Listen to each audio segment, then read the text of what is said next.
中国的电商平台淘宝，因的包邮计划为今仔日开始，伫台湾上线，只要消费满台票448块，就免运费。这恐惊会冲击到台湾本土的电商。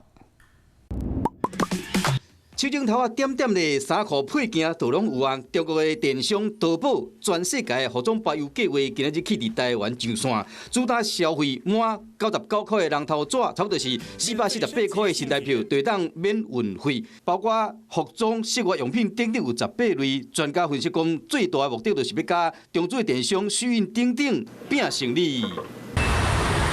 产业界观察，伫台湾的黑皮卖场，卖少卖物件人会转卖淘宝的物件，免运费的条件调整了后，因上加难。靠杀价竞争的，你是永远杀不过从工厂过来的。消费者会往更便宜的地方去啊。那供应商觉得这个平台上面的人不多了哈，不好卖了，他们也会选择更好的这些通路。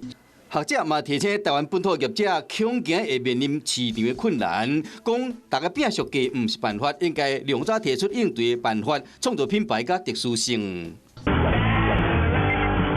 已经有不少国家对中资的电商出招，像美国针对差不多26000块台票以下免税小额包裹严格审查，佮停牌6间报关行，致使几啊千吨废品拢囤伫美国机场。 一年是对鞋类甲服装类等等商品收8%到200%的保障性的关税，要互在地中小企业。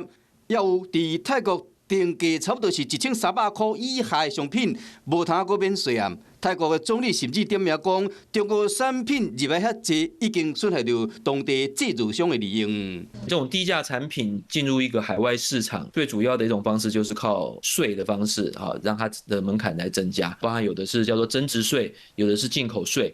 透过网络买物件已经真成熟，毋那电商业者出招抢市场，各国的政府冇相对应的政策。